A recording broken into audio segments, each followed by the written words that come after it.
es la fibrina rica en plaquetas y sus aplicaciones clínicas en odontología, en nuestra carrera.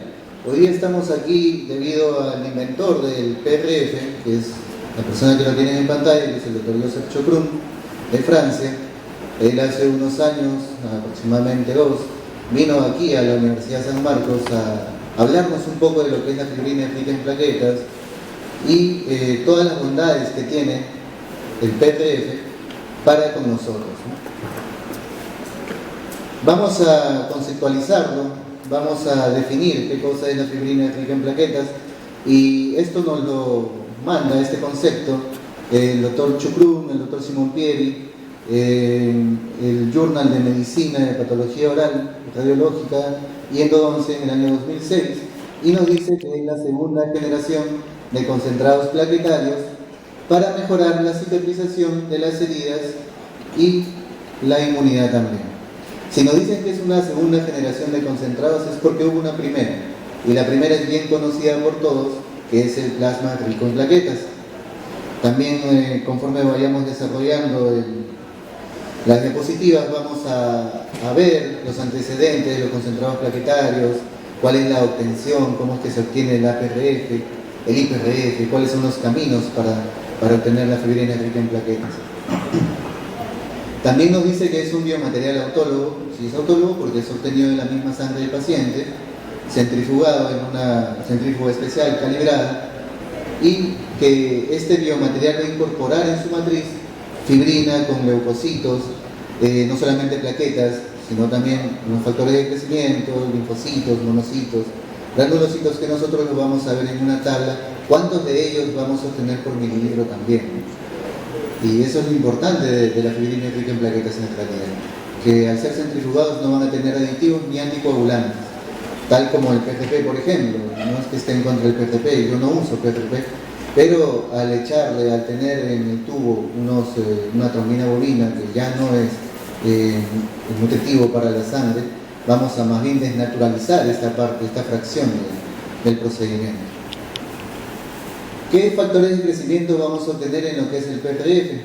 Para resumir, solamente vamos a tener lo que es interleuquinas y tener citoquinas. ¿Y para qué nos va a servir esto? Nos va a servir para mejorar la cicatrización, para tener una mejor adhesión en los injertos, para reducir el riesgo inflamatorio de mis pacientes también. En realidad tenemos para discutir y para hablar mucho de los factores de crecimiento que existen en el PRF, pero tenemos mucho por mostrar, así que vamos a ir viendo las demás diapositivas. Y vamos a ver la cronología, la evolución de los concentrados plaquetarios.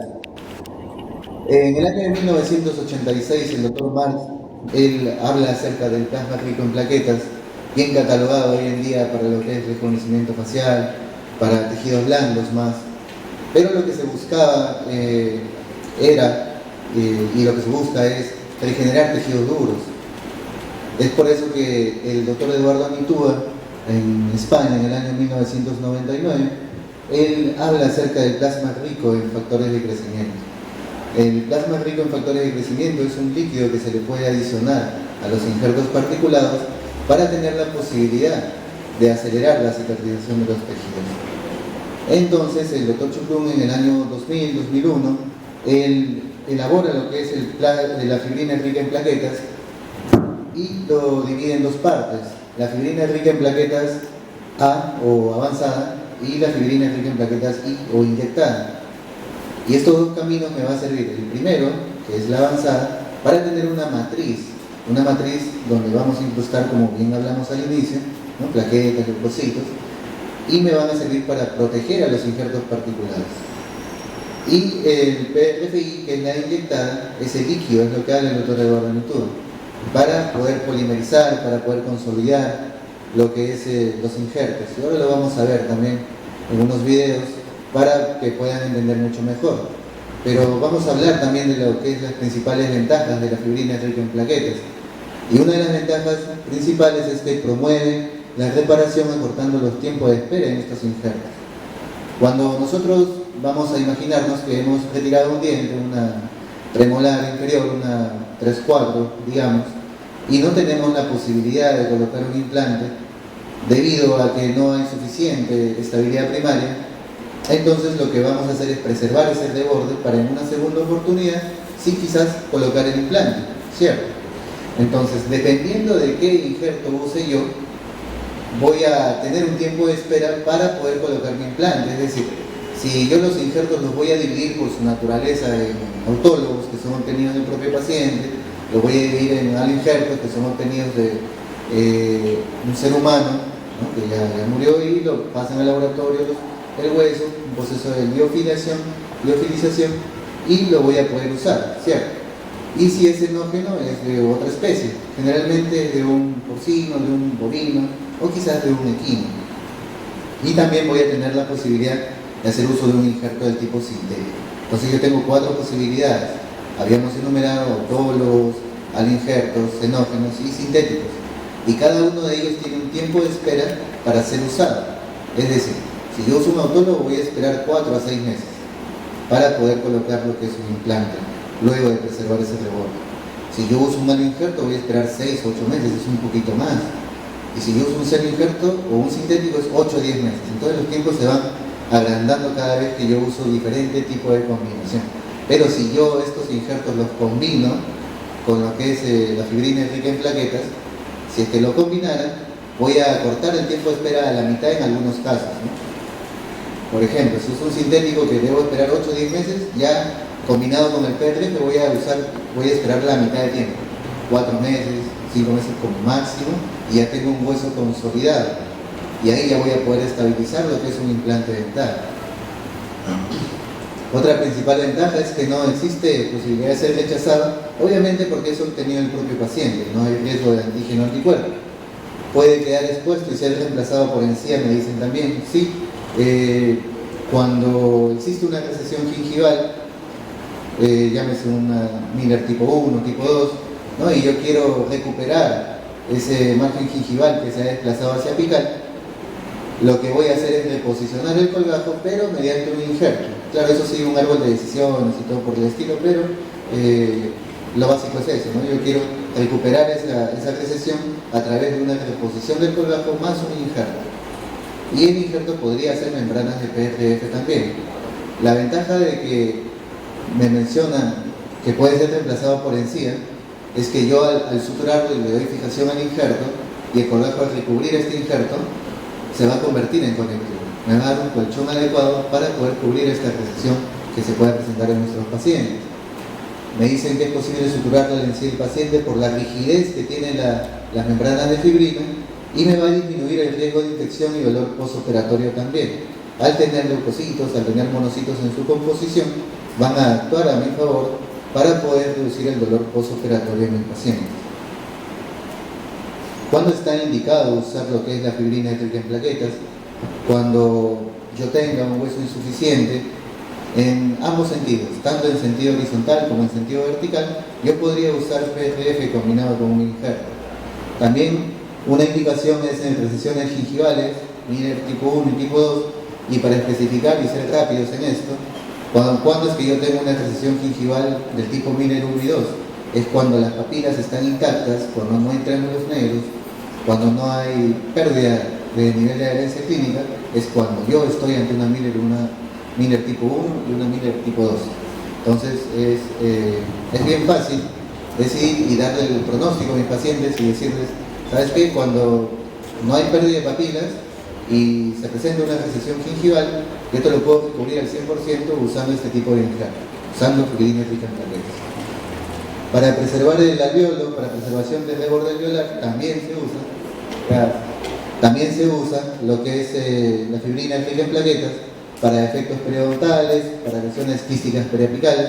Muchas veces nosotros realizamos unas apicectomías y estamos ante un biotipo gingival blando. ¿Y qué es lo que pasa? Si es que yo no coloco ningún tipo de relleno ahí, podría haber una dehiscencia en el tejido blando. Entonces yo podría proteger con unos coágulos de fibrina rica en plaquetas. Rápidamente le retiro unos 2 o 3 tubos al paciente de 10 mililitros, que es bien poquito, y lo voy a usar como relleno al momento de mi apicectomía. Yo retiro la parte del tercio apical de mi raíz y voy a rellenar ese espacio con PRF. Y así también voy a prevenir que no haya una dehiscencia en el colgajo. Para reconstruir de bordes alveolares atróficos también me va a servir. Hoy en día nosotros estamos probando en la universidad acerca de comparar lo que es injertos en bloque de ramo de mentón con uso de tornillo de osteosíntesis más sticky bone. Sticky bone lo vamos a ir viendo qué cosa es, pero les voy a decir, es PRF, ahorita rápidamente, PRF más hueso particulado e IPRF. Es una combinación de ambos tipos de PRF más un hueso particulado. Y esto lo estamos usando como una terapia de elección a sustitución de injertos en bloque. Nos está yendo bien, pero faltan varios casos, faltan varios ensayos para poder sacar la publicación nuevamente. ¿Y cuáles son las contraindicaciones del tratamiento, del uso de la fibrina rica en plaquetas? Las contraindicaciones son que tenga el paciente síndrome de disfunción plaquetaria, que tenga trombocitopenia crítica, embarazo o hemodinámica inestable de los pacientes. ¿Qué es lo más fácil para saber si es que voy a usar o no voy a usar PRF? Cuando llega una exodoncia, cuando llega un paciente y necesita una exodoncia, en el consultorio yo le hago una historia clínica. Si es un paciente que puede realizarse o puede entrar al tratamiento de una exodoncia simple, puedo hacer uso del PRF. No hay una contraindicación especial para no usar lo que es la fibrina rica en plaquetas, por así decirlo. Hay algunas drogas que afectan lo que es la hemostasia, sí, y yo debo saber en la historia clínica si es que mi paciente está tomando aspirina, ese paciente no va a coagular, no va a poder hacer uso de la fibrina rica en plaquetas debido a la medicación que él tiene. Si tiene adenosindifosfato, inhibidores de la adenosindifosfato, también no voy a poder hacer uso de la fibrina rica en plaquetas. Así es fácil, así es sencillo. Pacientes que no coagulan, pacientes hemofílicos tipo A, tipo B, o que tienen alterado el factor de von Willebrand, que sabemos que el factor de von Willebrand es el que se da cuenta, es el que da inicio a lo que es la cascada de coagulación, y me dice, ¿sabes qué? Aquí en la pared hay un vaso roto, entonces ¿sabes? Manda plaquetas. Ese es el factor de von Willebrand. Si tiene alterado el factor de von Willebrand, tampoco se puede hacer uso de lo que es la fibrina rica en plaquetas. Ahora, para ir desmenuzando lo que es el PRF, vamos a saber que existen formas de PRF. La primera, que es la forma de gel, que es ni bien retirado del tubo. Una vez que yo retiro sangre a mi paciente y lo mando al proceso de centrifugación a un protocolo adecuado, un protocolo especial, voy a obtener inmediatamente lo que es el gel de fibrina rica en plaquetas.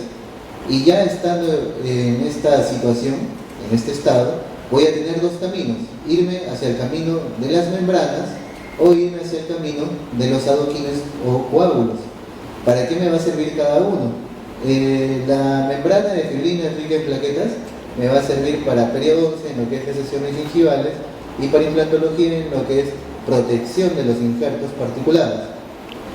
¿Y los adoquines para qué me van a servir?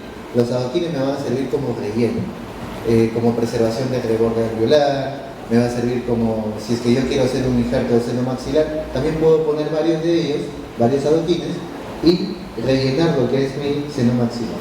Seno maxilar es una región anatómica muy condescendiente con nosotros. ¿Por qué? Porque tiene inducción por todos lados. Yo cuando hago el nuevo piso de seno y levanto la membrana de Snyder, la membrana de Snyder tiene un poder inductivo. Entonces, coloque lo que yo coloque, por así decirlo, ¿no? Si coloco hueso particulado, de cualquier tipo, o coloco un dispositivo que me pueda mantener la membrana de Snyder donde yo quiero, o si coloco adoquines de PRF, me va a formar hueso. Es decir, coloque lo que yo coloque dentro del seno maxilar como injerto, me va a funcionar, me va a formar hueso, por el poder inductivo que tiene toda la membrana de Snyder. Y para eso yo uso los adoquines. Ahora, una vez que ya me he ido al camino de las membranas o de los adoquines, yo tengo la opción de darle estabilidad a mis injertos. Cuando ustedes colocan un implante y les falta hueso, tienen roscas expuestas o no tienen el ancho adecuado y prevén que quizás en el proceso de reabsorción y nueva formación se va a perder tabla vestibular y se va a exponer las roscas en un futuro, lo que hacemos es colocar un poco de hueso particulado para prever esa reabsorción que se pueda ocasionar en un futuro. Entonces, si yo coloco este hueso particulado, no tengo una de las propiedades que es la estabilidad. ¿Por qué? Porque más allá de que yo le ponga una membrana y le trate de dar una estabilidad a este injerto, el paciente cuando degluta, el paciente cuando se alimente o cuando hable, va a dar movimiento a los músculos y esos músculos van a inducir sobre el injerto y el injerto se va a diseminar por los costados y no va a estar quieto en ese sitio, no va a estar estable. Entonces yo puedo recortar unas membranas de fibrina, una membrana por cada medio cc de hueso y lo voy a combinar. Una vez combinado, voy a hacer uso de la otra forma de PRF, el otro camino del PRF que es el inyectado, y le voy a rociar gotas de fibrina rica en plaquetas inyectadas y le voy a dar esta solidez estructural. Cada minuto que pasa, ese injerto se va tornando más sólido. Es por eso, como les mencionaba hace un momento, estamos haciendo uso de este tipo de hueso llamado vulgarmente sticky bone, ¿no?, que es membrana recortada con medio gramo de hueso, y la inyección de IPRF lo estamos haciendo uso como un sustituto de injertos en bloque, ¿no?, y nos está yendo bien. Entonces, el PRF de Chocruz en el tiempo ha sido experimentando y ha estado experimentando muchas variaciones en su protocolo de trabajo, dependiendo de la centrífuga, dependiendo de la angulación del rotor también. Y es así como tenemos hoy en día el protocolo de 1300 revoluciones por minuto durante 8 minutos para lo que es la fibrina rica en plaquetas en gel, y de 700 revoluciones por minuto durante 3 minutos para lo que es la fibrina rica en plaquetas inyectadas, ¿no? ¿Por qué es que ha bajado las revoluciones? ¿Por qué es que ha bajado el tiempo? Porque a menor tiempo vamos a desnaturalizar menos lo que es la sangre del paciente, y a menor revoluciones vamos a evitar lo que es el efecto crash, el efecto choque entre las plaquetas. No es lo mismo tener 450.000 plaquetas concentradas de manera destruida, chocada, crash, ¿no?, que tener las mismas plaquetas intactas, ¿no? De repente yo voy a tener la mitad que está intacta y la mitad que no, pero con un protocolo de menos revoluciones por minuto voy a tener la seguridad de que estas plaquetas van a estar intactas y me van a servir para lo que yo quiero usar, ¿no? Ahora, en cuanto a las centrífugas, ¿por qué usar una centrífuga calibrada? Debido a la fuerza G que tienen las centrífugas. Ustedes pueden tener una centrífuga y obtener lo que es la matriz de fibrina, es decir, visto al ojo humano, visto macroscópicamente, voy a obtener lo que es la fibrina rica en plaquetas, pero en el microscopio electrónico se ha visto diferencias, y hay unas diferencias, llamémosle, como dicen los estadísticos, diferencias significativamente diferentes. No vamos a verlo ahora más adelante en lo que es los cuadros que nos envían. Lo que sí deberían buscar es que el radio del rotor tenga 86 milímetros y que se lleve una fuerza G de 400. Estas centrífugas sí están calibradas para poder hacer ese procedimiento. Y es más, hubo una comparación en el Joy, ¿no? Nos dice que compararon lo que es el PRF estandarizado de Intralog y lo compararon con el PRF avanzado de Chocruz.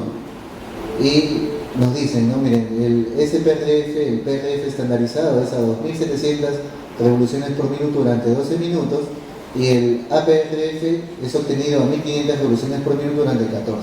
Si se dan cuenta, este es un estudio antiguo, porque hoy en día conocemos que el protocolo estandarizado es 1300 revoluciones por minuto durante 8 minutos. Pero lo importante aquí es ver que la inmunohistoquímica que se hizo en cada tipo de PRF obtenido fue el siguiente, ¿no? Miren, en el estandarizado, por ejemplo, se basan en la obtención de granulocitos. ¿Y por qué se basan en la obtención de granulocitos? Porque los granulocitos van a contribuir, son los primordios de los monocitos, ¿no?, y ellos van a contribuir a que los monocitos se diferencien en macrófagos. ¿Y los macrófagos para qué me van a servir? Los macrófagos es bien sencillo, van a servir para limpiar la zona quirúrgica, para limpiar la lesión que yo estoy ocasionando, y una vez que ellos se van retirando, van dejando a su paso lo que son factores de crecimiento. Entonces, por eso es muy importante tener en la concentración del PRF macrófagos, ¿no?, o granulocitos, que son los que van a ayudar a diferenciar a los monocitos en macrófagos. Ahora, estos granulocitos yo los voy a encontrar en el PRF estandarizado solamente en la unión íntima, en la parte íntima, entre los corpúsculos rojos y el PRF. Solamente ahí los voy a obtener. Pero en el PRF avanzado de Chocruz, yo voy a obtener no solamente en la fracción, voy a obtenerlo en la fracción amarilla. En 2/3 de la fracción amarilla yo voy a obtener gran cantidad de granulocitos. Eso es lo importante de hacer un protocolo estricto de trabajo en lo que se refiere a fibrina rica en plaquetas.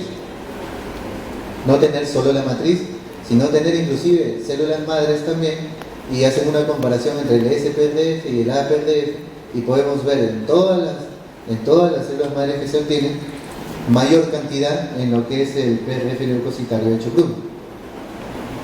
Hay tablas comparativas también que se centran en lo que es los granulocitos, SPRF, APRF, y podemos ver los neutrófilos granulocitos, la gran puede ser en pares también, y una vez colocado de manera equidistante para que tenga un balance adecuado al momento de cortar en sentido horizontal, tenga 3 fracciones al final del procesado.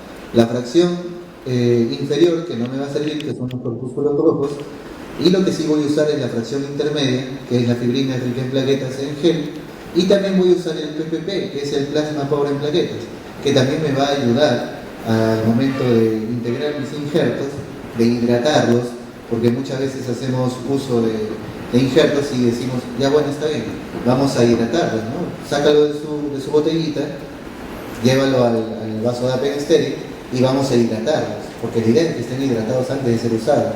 ¿Y con qué lo vamos a hidratar? Lo vamos a hidratar con suero fisiológico, usualmente, ¿no? Con cloruro de sodio. Pero tenemos la opción de hidratarlos con esta fracción, con PPP, con plasma pobre en plaquetas. Al decir pobre no es que no tenga absolutamente nada de factores de crecimiento, tiene factores de crecimiento también, pero al estar en estado líquido me va a servir para hidratar. Entonces, para hidratar los particulados. Entonces ya yo retiro lo que es el PRF en gel y ya lo puedo procesar. Nosotros aquí vamos a tener el video de cómo hacer la obtención de lo que es el PRF en gel. No, es bien fácil. Yo voy a trazar una divisoria entre el brazo y el antebrazo del paciente, voy a colocar un elástico y voy a inspeccionar las venas de mi paciente, la cefálica, la basílica, ¿no? La que más sea notoria, de ahí yo voy a retirar. Si es que no puedo visualizar de manera correcta las venas, voy a usar este equipo que es un infrarrojo, un localizador o un mapeador de venas, llamado Venline, y voy a visualizar mi vena. Voy a colocar un punto superior, un punto inferior, a través del cual yo pueda insertar la aguja, ¿no? El equipo de venoclisis, la aguja siempre con visera hacia arriba y lo más paralelo a la vena, y una vez que yo ya obtengo unos milímetros de sangre en mi manguerita, ¿no? Voy a ir al vacutainer que está conectado a la aguja y la manguerita, y estos tubos que están al vacío van a aspirar de manera rápida y sencilla lo que es la sangre del paciente. Voy a ir cambiando de tubo en tubo, y este sistema de venoclisis me va a permitir que cuando yo retire este tubo e inserte uno nuevo para retirar más sangre del paciente, el paciente no experimente dolor, porque está alejado de lo que es la vena. A veces yo coloco la aguja aquí, el vacutainer aquí, y voy retirando los tubos, voy llenando más tubos, y en ese momento en que yo retiro y coloco un tubo adicional, muchas veces traspaso la vena y causa una flebitis. Entonces es muy importante tener un sistema en el cual yo esté alejado de lo que es la vena del paciente. ¿Para qué? Porque nuestros pacientes son los que nos van a demandar más pacientes. Y si el paciente experimenta poquito dolor, va a decir, ¿sabe qué? El doctor es muy bueno, ¿no? Y no voy a tener ningún problema en la recomendación de mis pacientes. Una vez que ya retiré todos los tubos, lo voy a llevar a la centrífuga, los voy a procesar, y una vez procesados los voy a colocar en el portatubos para poder ya llevar el PRF en gel a mi kit quirúrgico, en el cual yo puedo transformarlo ya sea en membrana o ya sea en adoquines. Entonces lo que voy a hacer es, con una pinza con uñas larga, voy a sostener lo que es el PRF en gel y no voy a cortar esta fracción intermedia. ¿Y se acuerdan por qué no voy a cortar esta fracción intermedia? Porque esa fracción intermedia también tiene granulocitos, ¿no? Tiene poquitos granulocitos, pero mientras tenga todo a mi favor, puedo decir que me va a servir el PRF. Entonces lo voy a llevar otra vez a una gasa totalmente estéril, obviamente, ¿no? Estos tubos también son totalmente estériles para no romper la cadena de bioseguridad, y lo voy a llevar a lo que es el kit quirúrgico. Este kit quirúrgico tiene una placa cribada y una placa lisa. La placa lisa va a aplastar lo que es estos coágulos de fibrina, y al momento de aplastar contra la placa cribada es como deshidratarlo, ¿no? Y llevar el líquido hacia el fondo de la caja, y este líquido es el que me va a servir para hidratar los injertos particulares. Los voy a colocar en el kit quirúrgico y voy a colocar esta plancha lisa, y después de unos minutos ya obtengo las membranas de fibrina. Estas membranas de fibrina son bien útiles tanto para periodoncia como para implantología. Al momento de planchar, entre comillas, lo que es los coágulos de fibrina, a través de la placa cribada va a ir el exudado hacia el fondo de la caja. Nos dicen que puede quedarse 4 horas dentro de la caja las membranas de fibrina, pero por experiencia propia les digo que mientras más tiempo pasa, esto es como el algodón malo, ¿no? El algodón malo se encoge, se deshidrata, lo mismo pasa aquí. Mientras más tiempo pasa, más pequeñita voy a encontrar mi membrana de fibrina. Es por eso que es imprescindible que lo use en el momento de que lo necesite. Si es que yo tengo ya hecha la zona receptora, recién ahí le voy a decir a la enfermera o a la laboratorista que retira la sangre de mi paciente y lo procesa. Antes no, porque voy a producir más bien una deshidratación de lo que es las membranas.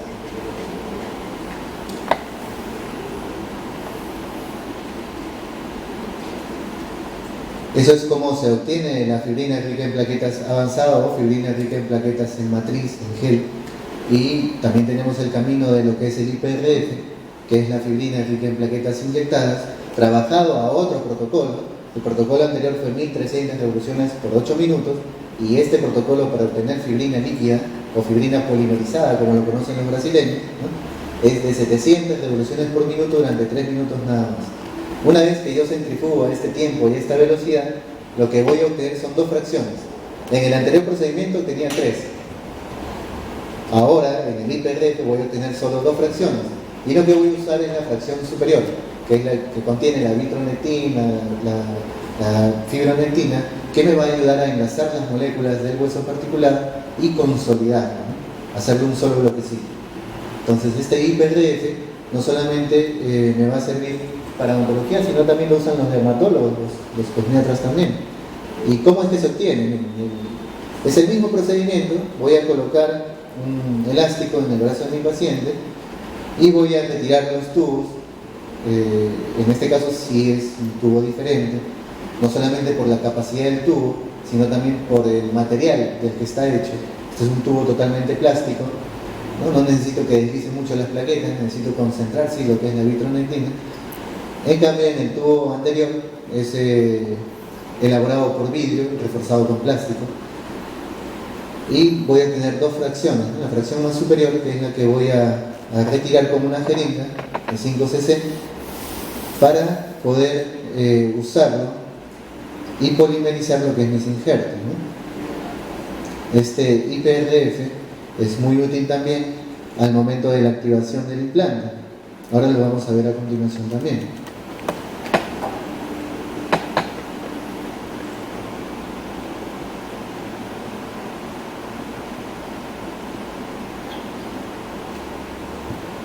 Una vez que yo he obtenido el IPRF, ya lo tengo fuera del tubo, ya lo tengo procesado, tengo solamente hasta 12 minutos o 10 minutos para poder usarlo, porque este IPRF inyectado se gelifica rápidamente, ¿no? En el protocolo anterior recortamos lo que es las membranas de fibrina, una membrana por cada 0.5 centímetros cúbicos de hueso, con la finalidad de hacer el sticky bone, que es el hueso consolidado. Entonces yo voy a recortar una membrana de fibrina, fragmentos bien pequeñitos. ¿Para qué? Para también darle la posibilidad al injerto de tener inducción, porque esto, como es obtenido del mismo paciente, tiene poder inductivo, y el hueso que yo voy a usar tiene poder conductivo nada más. Entonces, si yo mezclo fragmentos pequeñitos en el injerto particulado que yo use, llámese un tipo halógeno, un tipo xenógeno, voy a darle la opción a este tipo halógeno o xenógeno de tener inducción también a través de lo que es la fibrina rica en plaquetas recortada. Esta fibrina rica en plaquetas lo voy a vaciar en un vaso Apen estéril totalmente y voy a rociar lo que es el hueso particulado tipo xenógeno, algo injerto, sintético, y le voy a dar una mezcla al PRF con el hueso particulado. Y se acuerdan de ese exudado que quedaba al final, al fondo de la caja, ¿cierto? Ese exudado lo voy a usar para dar una mezcla más homogénea a este consolidado. Entonces voy a ir al fondo de la caja, voy a ver cuánto de exudado tengo y voy a rociar este sticky bomb y le voy a dar la forma que yo quiero. Bien es sabido que cuando yo realizo injertos, el hueso que yo tengo en el paciente es de manera irregular. Entonces la indicación es la siguiente, ¿no? Primero hacer este consolidado en el paciente y de ahí rociar lo que es el IPRF.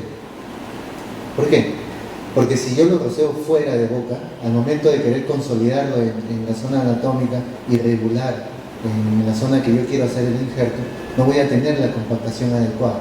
Por eso es mejor hacer esta maniobra en boca del paciente, y una vez que esté en boca del paciente, ya voy a verter lo que es el IPRF. Una vez que vierto el IPRF, ese injerto particulado que yo podía tirarlo al suelo y que se tenga una diseminación por todos lados, voy a darle una propiedad de los injertos que es la consolidación, la fijación, ¿no? Más allá de la nutrición y la inducción que pueda darle, le voy a dar la consolidación a este injerto. Este es un caso del doctor Alain Simonpieri, en el cual retira los dientes del paciente y va a colocar de manera inmediata y también a la vez carga inmediata, porque es una cosa es decir, implante inmediato, una vez que yo retiro el diente, coloco el implante y a la vez le coloco la carga inmediata, es decir, pongo el implante una vez retirado el diente y además le voy a colocar lo que son las coronas. Entonces, una vez que retira los dientes, existen cráteres óseos en toda la superficie vestibular del diente, porque bien es sabido que también la placa vestibular es delgada, entonces tengo que proteger a estos implantes de una reabsorción futura. ¿Y con qué lo voy a proteger? Lo voy a proteger con hueso. ¿Y qué mejor que darle a este hueso la propiedad de estar estable en el lugar? A través de fibrina rica en plaquetas combinado con el hueso particular. Y ustedes pueden ver toda la solidez que se puede obtener cada vez que va pasando los minutos. Pero no basta colocar el injerto, sino protegerlo también para que funcione, ¿cierto? No debo hacer que mezcle el conectivo al momento de reposicionar mi colgajo con el hueso o el injerto que yo estoy usando. Entonces, una barrera, una fracción intermedia, una protección de este injerto vendría a ser lo que es las membranas de fibrina rica en plaquetas. Es decir, a través de la sangre del paciente puedo proteger el injerto y puedo hacer de este injerto algo mejor para el paciente. El IPRF también no solamente me va a servir para los que hacemos cirugía de periodos, implantes o cirujanos orales, ¿no? Tampoco nos va a servir solamente para eso, sino también lo usan los que hacen rejuvenecimiento facial, los dermatólogos, los cosmiatras, ¿no? Para las líneas de expresión de los pacientes, yo inyecto IPRF y habíamos mencionado que a los 10 o 12 minutos esto gelifica. Es decir, yo lo inyecto de manera líquida y en 10 o 12 minutos voy a tener un relleno de estas líneas de expresión. ¿Cómo es que voy a inyectar? Voy a retirar sangre de mi paciente, retiro el IPRF y voy a colocar con agujas bien delgaditas lo que es el IPRF, ¿no? Entonces el IPRF también va a tener ciertas propiedades en comparación con los otros concentrados plaquetarios. Habíamos hablado al inicio de la presentación que existe el plasma rico en plaquetas desde hace mucho, existe el plasma rico en factores de crecimiento también desde hace un buen tiempo, ¿no? Y desde el año 2000 tenemos lo que es la fibrina rica en plaquetas. Entonces, la tabla comparativa entre los tres concentrados plaquetarios, ¿no?, es la siguiente. Nos dicen que tenemos, si nos vamos a fijar en lo que es plaquetas, todos los concentrados tienen bastante cantidad de plaquetas en su composición. Nosotros tenemos 450.000 por cada mililitro, ¿cierto?, en estado natural, pero cuando yo hago el procesado de cada tipo de concentrado plaquetario voy a obtener 690.000 por mililitro en IPRF, en el protocolo de Chocrum, 632.000 por mililitro en PRP, en plasma rico en plaquetas, que es el concentrado del Dr. Marx, y 605.000 por mililitro en el concentrado de plasma rico en factores de crecimiento del Dr. Eduardo Nitua. Entonces, no hay mucha diferencia significativa entre lo que es plaquetas, entre los tres concentrados plaquetarios, pero si nos vamos a desmenuzar lo que son las células que también contiene cada uno, llámese pues leucocitos, monocitos, neutrófilos y linfocitos, sí hay una diferencia grande, ¿no? Por ejemplo, yo cuando hago una herida quirúrgica, cuando hago un colgajo para poder hacer un injerto, ¿no? Lo que estoy haciendo es crear una ruptura de los vasos, ¿cierto? Entonces yo necesito linfocitos, necesito una angiogénesis, una nueva unión de vasos a través de los linfocitos, y yo necesito que trabajen muchos de ellos a mi favor para que esta cicatrización sea más rápida, ¿cierto? Entonces yo voy a tener 8.590 por mililitro en el concentrado de Chocrum contra 540 por mililitro el concentrado de Marx y contra 54 el concentrado de Eduardo Nitua. Entonces ahí sí hay una diferencia grande en lo que es nueva formación de vasos, ¿no? Y si no queremos hablar de nueva formación de vasos, hablemos de las células que llegan y limpian las heridas que nosotros hemos realizado, ¿no? Llámese macrófagos o monocitos, que son sus primordios, ¿no? Tenemos 121 por mililitro para el concentrado de Chocrum contra 2 del PRP y contra 1 del PRGF. O sea, tenemos varias opciones de trabajo en cuanto a lo que es el IPRF. Y no solamente vamos a decir que en el PRF de Chocrum tenemos plaquetas, sino que tenemos gran cantidad de células que trabajan a nuestro favor. Y así mismo tenemos neutrófilos y tenemos también los leucocitos, ¿no? Ahora, el IPRF, cuando yo lo obtengo, lo voy a inyectar y me va a servir también para activar la superficie de mis implantes, ¿no? A veces yo quiero que mi implante, más allá del torque o la estabilidad inicial que yo le pueda dar, llámese más allá de 45 y hasta 60 nada más, ¿no? Porque a veces ustedes están colocando el implante y dicen, está bien, mira, a ver, vamos, ¿cuánto? Torque, ¿no? 30 newtons por centímetro, vamos bien. 45 newtons por centímetro, espectacular. 60 newtons por centímetro, deseable, ¿no? Pero más allá de eso, ya ustedes van a causar unas microfracturas en el hueso. Llámese la ventana de Frost, la ventana de adaptación del hueso a unas cargas ejercidas por presión, ¿no? Entonces, si pasan más allá de los 60 newtons por centímetro, no pretendan tener una estabilidad primaria grande, sino más bien van a pretender tener en unos meses una necrosis por trauma de fuerza. Entonces, yo hasta 45 o 60 newtons estoy conforme. Y si es que yo coloco en una mandíbula, a los 2 meses ya puedo activar mi implante, y si coloco en un maxilar, a los 3 meses ya podría activar también mi implante. Pero si yo le adiciono lo que es factores de crecimiento, llámese IPRF, voy a obtener un tiempo menor para saber que ya está integrado ese implante. ¿Cuánto? Todavía estamos en estudio, pero sí les puedo decir que es aproximadamente un mes, ¿no? O sea que si es en una mandíbula, que a los 2 meses yo me puedo aventurar a activar mi implante, tampoco les voy a decir que es un mes, pero a 1 mes y medio ya lo pueden activar. Y hay pacientes que necesitan así de rápido su corona sobre sus implantes, ¿no? La diferencia sí se ve en el sector superior, que el protocolo tradicional de activación de implantes es de 4 a 6 meses, y yo en 4 meses ya podría activar, combinado con PRF, o sea, con PRF inyectado. A los 3 meses ya podría estar colocando mi cicatrizal y tomando mis impresiones para colocar lo que es mis coronas sobre mis implantes, ¿no? Mis prótesis sobre implantes. Entonces yo instalo un implante ya rociado con el IPRF, ¿no? Siempre guardando todos los protocolos de bioseguridad, no porque voy a usar PRF voy a dejar de usar mis campos totalmente estériles, mis guantes estériles ni nada por el estilo, ¿no? Siempre tengo que guardar los protocolos de bioseguridad. Entonces, coloco mi implante, tal como sea la indicación. Este es un implante Dentium, que nos dice que debe estar atrás de la cresta ósea. Hay implantes que te dicen que deben estar 1 milímetro o medio milímetro por debajo de la cresta ósea. Dependiendo del implante que ustedes usen, tienen que adecuarse al protocolo de trabajo que van a realizar, ¿no? Entonces, una vez ya instalado el implante, ya se espera solamente el tiempo prudente para activarla, es decir, para colocar el cicatrizar, la segunda fase protésica, que es la fase protésica, que es la segunda fase de activación. Ahora, ¿por qué es muy importante tener un personal asistencial? Porque ya el hecho de que nosotros entremos a una cirugía, estamos ante una carga emocional, digámoslo así, ¿no? De estar concentrados en lo que es solamente la cirugía. Si yo le voy a sumar a la concentración de mi cirugía el retiro de sangre, ¿no? De repente me voy a descalibrar, o de repente me voy a tener unos factores que no son adecuados para el momento de la cirugía, ¿no? Ahora, el personal asistencial, de preferencia que sea una enfermera o un laboratorista clínico, que ellos siempre todos los días retiran sangre en los pacientes, ¿no? Entonces ellos retiran la sangre, lo centrifugan y ya lo dan para la obtención y procesado de la fibrina, ¿no?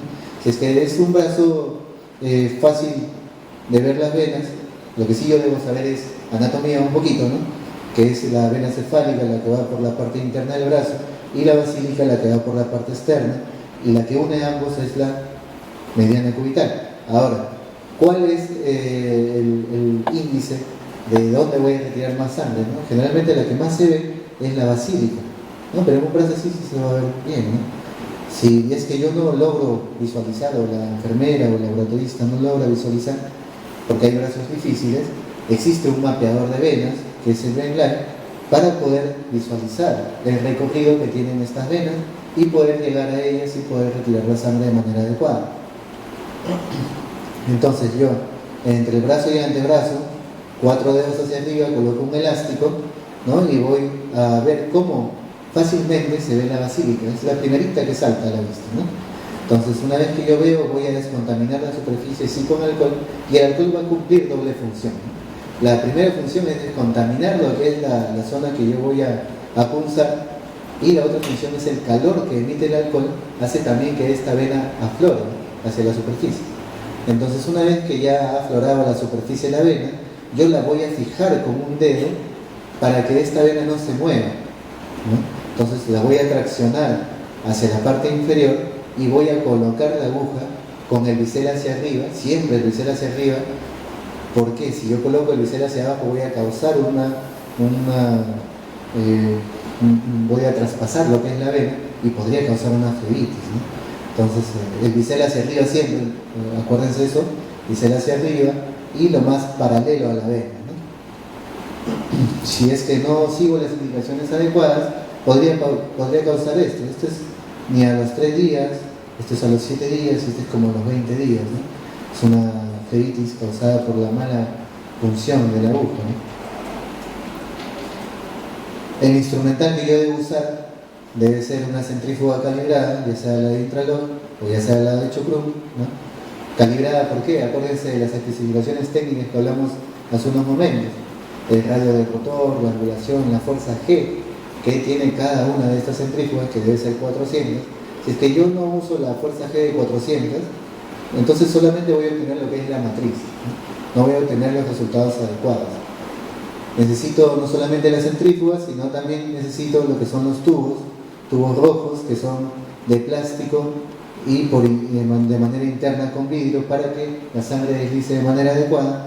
Y también voy a obtener lo que es el IPRF a través de los tubos plásticos, ¿no? Y el equipo de venoclisis también es muy necesario, el kit quirúrgico, la plancha lisa contra la plancha cribada para causar el exudado al fondo de la caja, las tijeras para poder recortar las membranas de fibrina y la pinza para poder retirar lo que es la fibrina rica en plaquetas del tubo y poder procesarla desde un inicio. En este kit quirúrgico no solamente voy a confeccionar lo que es las membranas, sino también voy a confeccionar lo que es los adoquines a través de estas canastillas. Hay un pistón en el cual yo presiono o comprimo el PRF en gel dentro de estas canastillas y voy a causar unos adoquines, unos pequeñitos fragmentos de fibrina, para poder hacerlos uso como relleno de preservación de reborde, como relleno también de lo que es injerto de seno maxilar. Entonces, una vez que yo he obtenido las 3 fracciones, las voy a procesar, y en esta caja quirúrgica voy a obtener estas membranas de fibrina. Estas membranas de fibrina, si son muy resistentes, este es un grupo de estudio que recibe la invitación, y todos los colegas donaron sus pinzas para poder ver la resistencia de esta membrana. Resistencia empírica, obviamente, ¿no? Cogimos de un lado la membrana de fibrina y del otro lado empezamos a colgar lo que es las pinzas, ¿no? Pinzas Mayo, ¿no? Pinzas Matthew también, pinzas Mosquito, y al final colgaron todos sus pinzas, ¿no? Hasta pinzas Portacampo también colgaron. Estas membranas de fibrina son resistentes. ¿Y por qué colocamos esta diapositiva? Para decirles que ustedes lo pueden suturar con total normalidad. Es decir, si ustedes le van a posar un hilo 4-0 o 5-0, van a tener la opción de poder suturarlo al lugar que ustedes quieran, ¿no? Son resistentes, son bien rígidos. Esta es una de mis diapositivas preferidas. ¿Por qué? Porque con solamente material del paciente yo podría hacer regeneraciones pequeñitas. Imagínense que ustedes tienen que colocar un implante en una pieza 2.4, ¿no? Donde el hueso es de tipo promedio. Si es que he llevado todos los lineamientos del caso de la extracción atraumática, en unos meses voy a poder colocar un implante, pero el hueso es angosto, supongamos, ¿no? Entonces, todo lo que yo retire de la osteotomía para colocar mi implante, lo puedo usar si es que yo causo una fenestración en la tabla vestibular. Miren, estas fresas son recolectoras de hueso. A la vez que van creando la preparación para el hecho de mi implante, a la vez que van creando esa preparación, van retirando hueso a su paso. Estos fragmentos de hueso, este hueso fasciculado que yo puedo tener cada vez que yo paso una fresa, ¿no? Lo puedo usar en la parte vestibular si es que yo creo una fenestración. Entonces ya tengo hueso del propio paciente sin crear una segunda zona quirúrgica, ¿cierto? Obtenida del mismo lecho implantar, lo llevo hacia vestibular y ahora lo único que me faltaría es una membrana de protección para este hueso. ¿Y de dónde voy a obtener una membrana de protección de este hueso? Bien fácil, pues voy, le retiro sangre al paciente, unos 2 tubitos, 3 tubitos, y lo voy a confeccionar como membranas de fibrina, ¿cierto? Entonces ya tengo hueso del propio paciente, ya tengo membrana obtenida de la sangre del mismo paciente, ¿no? Y todo autólogo es mucho mejor. Por eso es que me gusta usar siempre hueso del propio paciente. Ahora vamos un poquito a lo que es la actividad científica, la actividad elaborada o la investigación en el mundo acerca de lo que es el PRF, ¿no? Nos habla el doctor Jankovic, Alexic y Milinkovic, y ellos lo publican en el Journal Europeo de Estética Dental en el año 2010, y ellos nos hablan acerca del tratamiento de recesiones gingivales, en el cual usan 2 tipos de injerto. Uno de matrices derivadas del esmalte, tipo xenógeno, es decir, de un chanchito, ¿no? Y lo comparan con fibrina rica en plaquetas obtenidas del propio paciente, con un tipo de colgajo único, ¿sí? El colgajo de reposición coronal, ¿no? Y ellos nos dicen, para recesiones gingivales unitarias, que en la comparación que ellos hacen entre matrices derivadas del esmalte con fibrina rica en plaquetas, no encuentran ninguna diferencia en usar una o la otra. Las dos se comportaron de manera igual, de manera buena, para el descubrimiento de recesiones gingivales. Pero obviamente recesiones gingivales solamente tipo 1 y tipo 2 de Miller, ¿no? ¿Cómo es la recesión gingival tipo Miller 1 y 2? Ya lo habíamos mencionado, que cuando yo tengo papilas presentes, no hay triángulos negros o no hay pérdida de adherencia clínica, ya existe la recesión gingival, ¿no? Voy a poder decirle a mi paciente, voy a poder prometerle y decirle, ¿sabes qué? Yo lo voy a cubrir al 100% tu recesión, pero siempre y cuando tenga papilas presentes, ¿no? Ahora, ¿con qué? Podría ser con matrices derivadas del esmalte o con fibrina rica en plaquetas también. Ahora, ya hemos visto para recesiones gingivales unitarias, ¿no? Entonces la doctora Sofía Dokan, en su tesis doctoral, ella es de Suecia, ¿no? Ella nos habla acerca de tratamiento de recesiones gingivales múltiples, ¿no? Y ella compara el gol estándar, compara lo mejor de lo mejor. Compara retirar injerto de tejido conectivo del paladar para recubrir las recesiones gingivales y lo compara con fibrina rica en plaquetas también, en tratamiento de recesiones múltiples. Entonces ella, usando una única técnica para ambos tipos de injertos, que es la técnica de Zucchelli de Sanctis, que es la técnica del mejor pronóstico que tiene en recesiones gingivales múltiples, y compara la técnica de Zucchelli de Sanctis, 2 tipos de injertos, conectivo contra PRF, y un punto especial, miren, un punto GoPro que me hace que traccione más mi colgajo de reposición coronal, inclusive crea un nuevo punto de contacto, porque sabemos que el punto de contacto natural está un poquito más apical, y ella crea con puntos de resina, ¿no?, un punto de contacto nuevo para poder traccionar aún más lo que es el colgajo de reposición coronal. Y ella, por ejemplo, dice que hasta los 6 meses todo iba muy bien, ¿no? Todo iba espectacular en cuanto a lo que es el conectivo contra el PRF. Ambos iban de manera comparativa, de manera igual. Pero al cabo de los 6 meses sí tuvo un problema y vio que en los pacientes que usaba PRF hubo una recidiva, ¿cierto? Entonces, al tener la recidiva, dijo que, bueno, el PRF para lesiones gingivales unitarias va muy bien, pero lesiones gingivales múltiples, que es un colgajo más grande, necesita mayor irrigación, como que cae un poquito a los 6 meses a más, ¿no?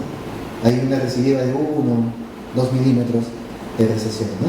Entonces ella dijo, bueno, yo creo que con este estudio no pienso usar el PRF en recesiones gingivales múltiples.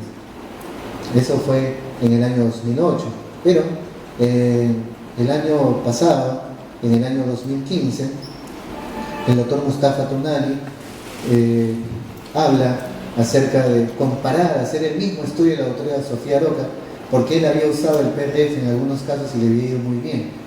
Entonces dijo, ¿sabes qué? Vamos a comparar lo que hace la doctora Sofía Aroca, lo mismo, lo vamos a hacer nosotros, pero vamos a tener una salvedad. ¿Y cuál es esta salvedad? Miren, él lo especifica inclusive en su estudio, pueden buscar si quieren el journal, ¿no?, que es Evaluación Clínica de Fibrina rica en plaquetas autóloga en el tratamiento de recesiones gingivales múltiples.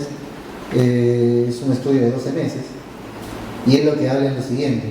La doctora Sofía Aroca, ¿no?, una vez que tenía el paciente, ¿qué hacía? Llegaba el paciente, le retiraba la sangre del paciente y lo refrigeraba, lo colocaba a más 4 grados centígrados hasta que sea el momento de ser usado. Es decir, pasaba un tiempo, unos 30, 40 minutos, mientras creaba el lecho receptor, y recién ahí retiraba de la refrigeradora de los más 4 grados centígrados, retiraba el PRF y recién lo colocaba en el sitio a ser usado. Entonces, el doctor Mustafa Tunali dice, ¿y qué les parece si hacemos lo siguiente? Creamos el sitio receptor, ¿no?, preparamos el lecho, acondicionamos la superficie del cemento, y recién cuando sea necesario usarlo, cuando ya tenga que ponerlo, recién ahí voy a retirar la sangre de mi paciente. Y así fue como hizo, ¿no? Creó el lecho receptor, ya tenía todo listo, retiró la sangre del paciente y sin perder ni un minuto ni refrigerarlo, lo llevó a la boca del paciente. Y él tuvo unos resultados más alentadores. ¿Por qué? Porque al perder tiempo, ¿no?, al ser tanto tiempo y al refrigerarlo, pierdes nutrientes. Habíamos hablado que la fibrina se encoge también, entonces tanto morfológica como inmunohistoquímica pierde nutrientes el PRF, ¿no? Entonces él manda esta tabla en su estudio y nos dice que tiene 2 grupos de comparación, el grupo del PRF leucocitario y el grupo del injerto de tejido conectivo. Y es más, las recesiones más grandes fueron para el grupo del PRF, miren, 4.45 milímetros de recesión para el grupo del PRF y 4.02 para el grupo del conectivo. Esto fue obviamente así al azar, por eso es que están estas tablas así, y a los 6 meses tiene un poder de recubrimiento de 74.61 para el grupo del PRF y 74.13 para el grupo del conectivo. Es más, en 6 meses el conectivo cubrió más, perdón, el PRF cubrió más que el conectivo, a 6 meses. Y a los 12 meses sí tuvo una recidiva, obviamente, pero fue mínima, ¿no? Ya no es 1 milímetro ni 2 milímetros. Al porcentaje, miren, 76.63 para el grupo del PRF contra 77.36 el grupo del conectivo. Entonces ese 0.6 o 0.7, no hay una diferencia significativa entre usar PRF y usar conectivo para el tratamiento de recesiones gingivales múltiples también, ¿no? Y eso es lo que hacemos nosotros en la universidad, es lo que hago en mi práctica privada y me va muy bien. Una técnica única de trabajo que es la de Zucchelli de Sanctis, PRF. Claro, no siempre vamos a usar PRF, tienen que seguir un árbol de decisiones. Esto tampoco es una receta de cocina. Cuando es un biotipo delgado, conectivo sí o sí. Cuando es un biotipo grueso, pueden usar PRF sin problema. No, eso grábenselo también. Para la implantología oral también podemos usar lo que es la fibrina rica en plaquetas para poder proteger los injertos, ¿no?, que voy a usar. Ahora, una vez que yo coloco los implantes, también puedo tener más colchón a posterior si es que coloco más membranas de fibrina, ¿no? También lo puedo usar para preservación del reborde cuando no hay la opción de colocar lo que es implante, porque no tengo una estabilidad en el lecho óseo. Entonces primero prefiero preservar y luego recién colocar el implante. ¿Y cómo voy a preservar? Con membranas de fibrina ricas en plaquetas. Este es un estudio muy bonito del doctor Sigma Sor, en el año 2009. Ellos hablan acerca de usar solamente PRF como elemento único de injerto cuando tienen que hacer levantamiento de seno y colocación de implantes. Pero lo más bonito viene aquí, ¿no? En su estudio, ellos hacen cortes histomorfométricos, hacen biopsias y ven que en la biopsia tienen 33% de hueso vital y hueso bien organizado, ¿no? O sea, lo bonito no es que lograron crecer en sentido vertical dentro del seno maxilar, porque eso se puede lograr con muchas cosas. Lo bonito es tener 33% de hueso vital y bien organizado. ¿Y por qué es bonito, no? Porque el hueso vital me va a servir para la osseointegración del implante. Y el hueso bien organizado me va a servir para disipar las cargas masticatorias cuando ya este implante esté rehabilitado. Entonces, por eso es que es bonito este estudio. Los endodoncistas también lo usan, ¿no? Ellos hablan acerca de la cicatrización de la pulpa a través de la fibrina rica en plaquetas. Lo usan para pulpotomías, lo que hacen es la hemostasia primero. Coágulos de fibrina rica en plaquetas son depositados dentro de lo que es la cámara pulpar, rellenan MTA, 1 o 2 milímetros de MTA, y luego ya unos milímetros adicionales de ionómero de vidrio. Y ellos obtienen regeneración en lo que es la pulpa, ¿no? Ahora, también lo usan los odontopediatras para hacer apicogénesis, apicoformación de las raíces. Y los cirujanos orales también tienen un estudio muy bonito. Son algunos estudios nada más. Hasta el año pasado, hasta el año 2014, ¿no?, habían pocos estudios de lo que es fibrina rica en plaquetas.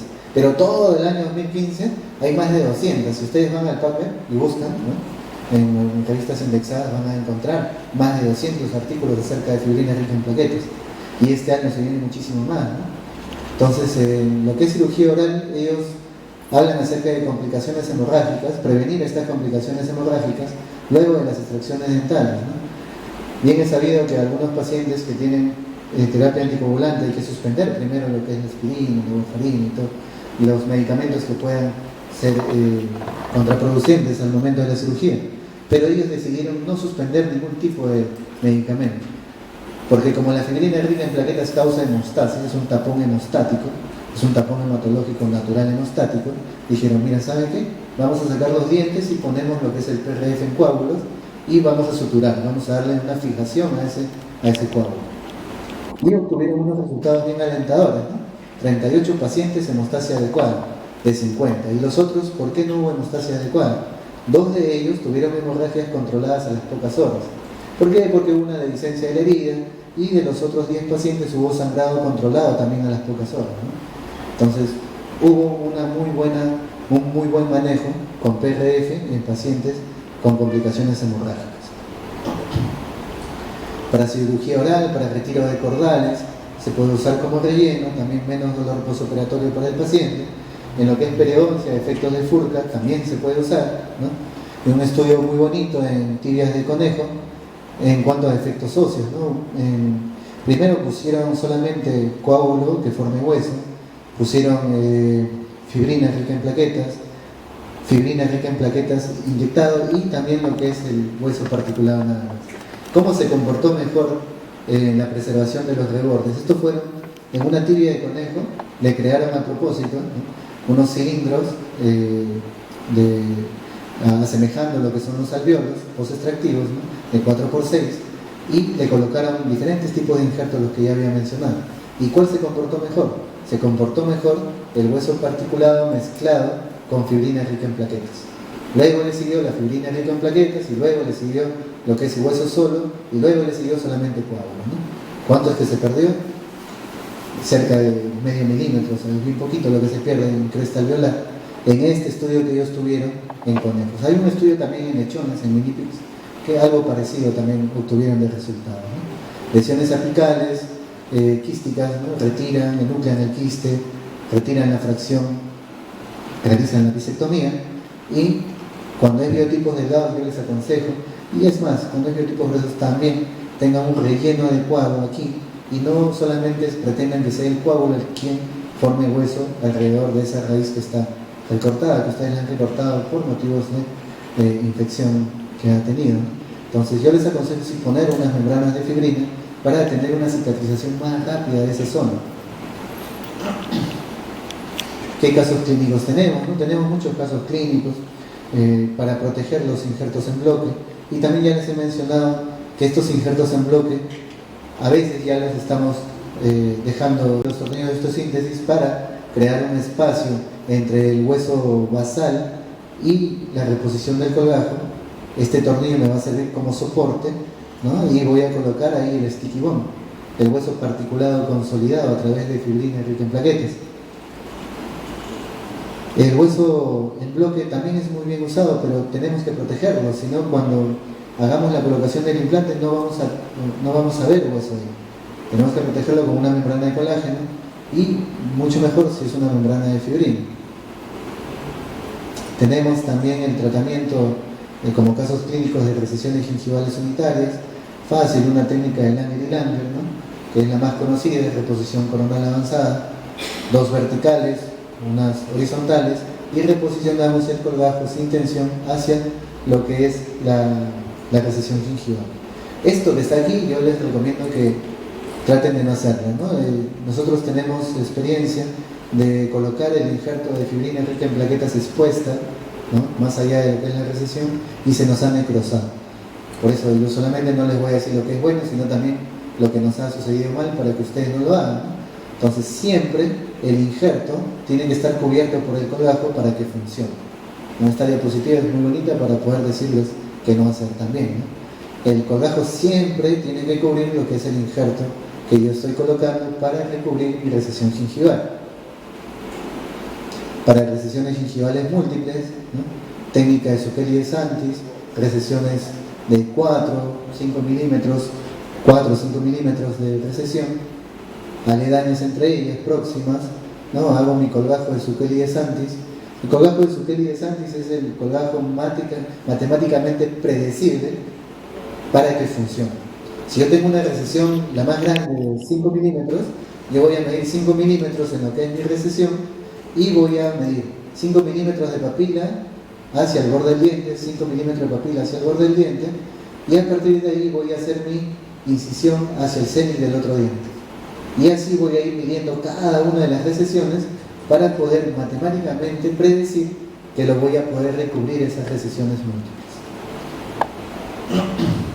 Coloco una membrana de fibrina, ¿no? Trato de darle también la consistencia al conectivo, porque el conectivo que yo saco de mis pacientes es grueso, es aproximadamente 1.5, 2 milímetros de conectivo. Entonces yo tengo que hacer también ese mismo grosor, porque el grosor, las revisiones literarias le han dicho que si el grosor sí importa en cuanto al conectivo, ¿no? Entonces trato de darle un grosor adecuado con una membrana más de fibrina, ¿no? Una bicapa, una capa bilaminar de fibrina rica en plaquetas, y luego de eso voy a fijarla, porque acuérdense que todo injerto va a funcionar siempre y cuando se quede en el lugar, siempre y cuando esté estable, ¿no? Entonces yo le doy la fijación con puntos suspensorios, con colchoneros verticales, con puntos simples si es que deseo, pero la idea es que esté fijo en el lugar. Luego voy a reposicionar ya lo que es mi colgajo, ¿no? Y voy a recubrir lo que es el injerto también.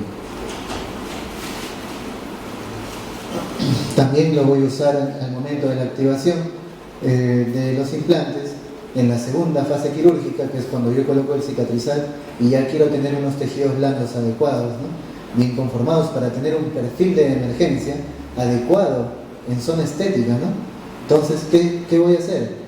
Usualmente nosotros tenemos el protocolo de trabajo de usar una técnica enrollada o técnica en rollo, pero mucho mejor si le adiciono unas membranas de fibrina para tener mayor grosor en el tejido blando, y así yo pueda tener un perfil de emergencia adecuado en mis coronas protésicas sobre implante.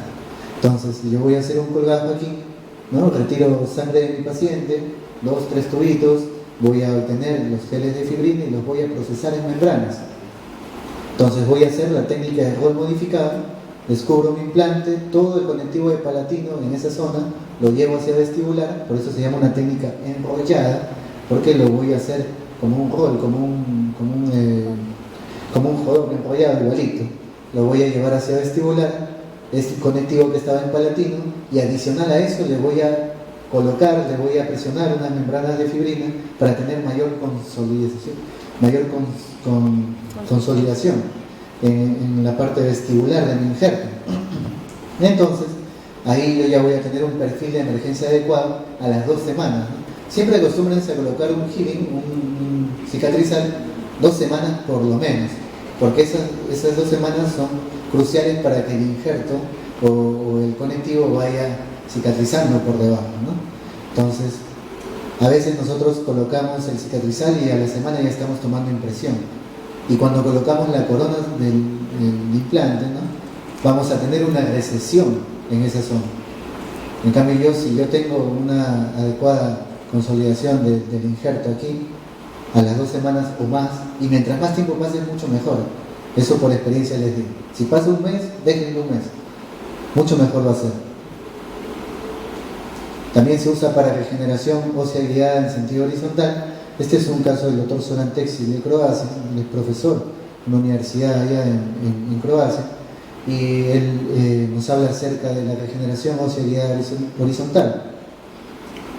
Tenemos la radiografía periapical, tenemos un defecto Seiberg tipo 1, un defecto en sentido horizontal, y al momento de la colocación del implante, muchas veces nos pasa esto, ¿no?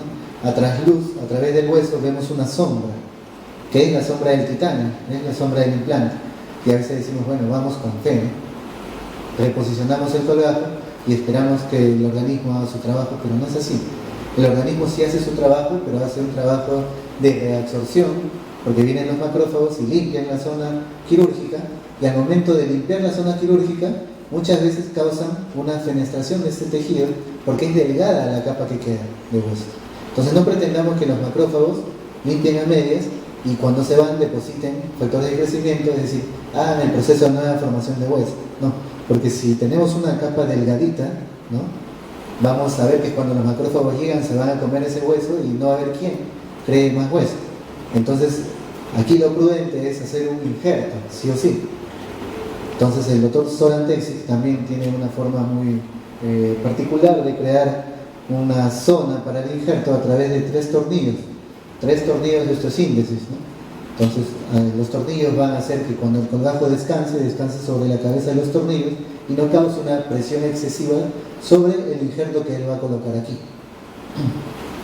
Coloca el injerto, coloca los topes para que la encía no haga ningún tipo de presión sobre ese injerto y se lo protege con membranas de fibrina rica en plaquetas también. Una vez que protege con membranas de fibrina rica en plaquetas, va a suturar sin tensión y sin presión, que es lo adecuado para que no haya ningún tipo de injuria sobre el injerto que yo estoy colocando.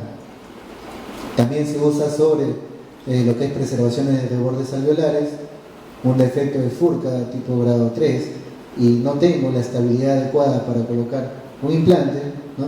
El doctor Samuel Bleyan de Rusia retira lo que es el diente en cuestión, está totalmente infectado, se retira todo el tejido de granulación, ya se ha seguido un protocolo de premedicación previa, ¿no? Unos 10 días antes de premedicación, unos 15 días después, que es un protocolo adecuado de trabajo que nos da muy buenos resultados, ¿no? Entonces se retira la pieza dentaria, se realiza el sticky bone, se coloca en el reborde que queremos preservar y se protege este sticky bone con membranas de fibrina. Se le crea un bolsillo para que esta membrana de fibrina también tenga un pedículo de irrigación, para que este injerto no sea un injerto muerto, sino tenga un pedículo a través del cual no se necrose. Entonces se le crea un bolsillo, se coloca las membranas de fibrina y le damos ya la propiedad de irrigación a través del bolsillo, y falta la otra propiedad para el injerto, ¿no? Que es la fijación. Y la fijación se le brinda con suturas tipo X, colchoneros horizontales modificados o colchoneros horizontales nada más, de preferencia tipo X, para poder darle una fijación adecuada a lo que son nuestros injertos.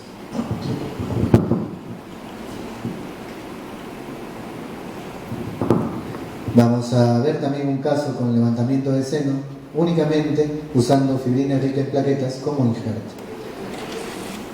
Este es un sistema que me gusta bastante, que lo tienen dos marcas comerciales coreanas aquí.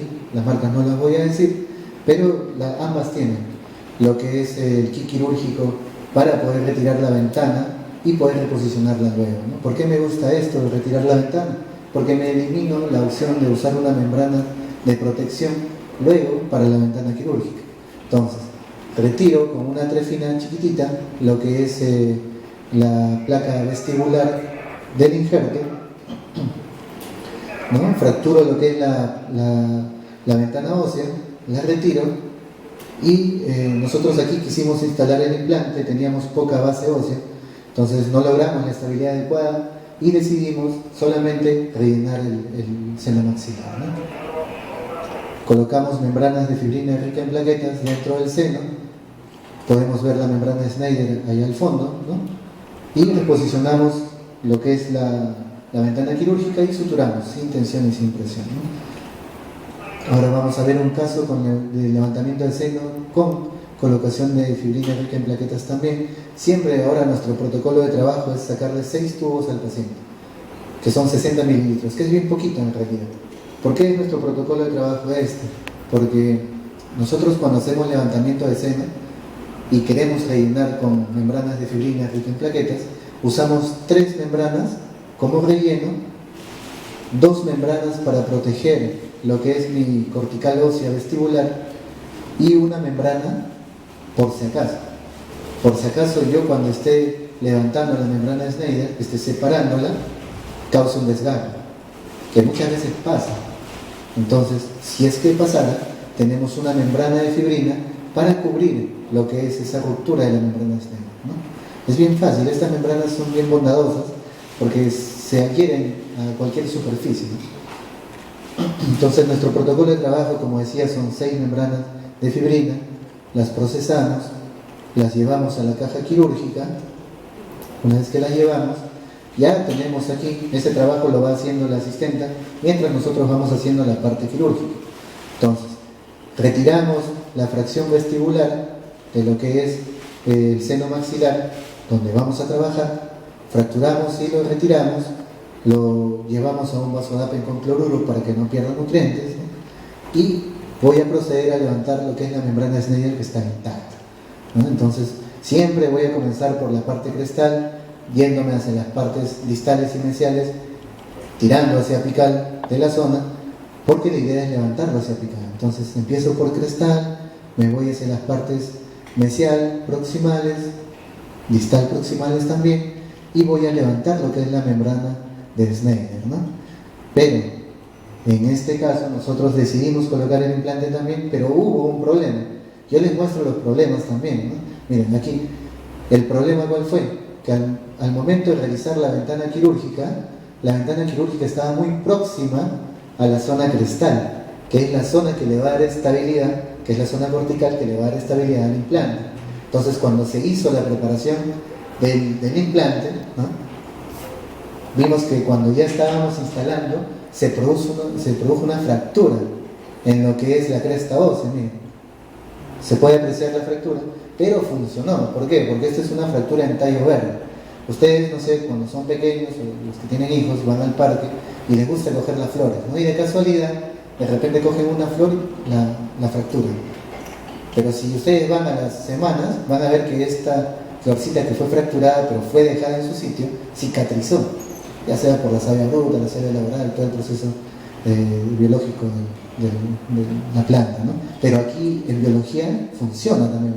Esta fractura que se produce con una base que está cogida al hueso basal del paciente, esta fractura tiene nutrición de esa base y esa fractura se va a consolidar, va a funcionar, ¿no? Entonces, por eso es que nosotros tuvimos estabilidad adecuada y decidimos dejarlo. Yo digo, bueno, pues, ¿sabes qué? Va a producir esto, no te preocupes porque cuando hagamos la apertura eso va a estar muy bien. Entonces, funcionó, nos fue bien, colocamos las membranas de fibrina en adoquines y rellenamos lo que es el seno maxilar. Una vez que colocamos el injerto de fibrina rica en plaquetas, vamos a reposicionar lo que es la ventana quirúrgica que retiramos al inicio.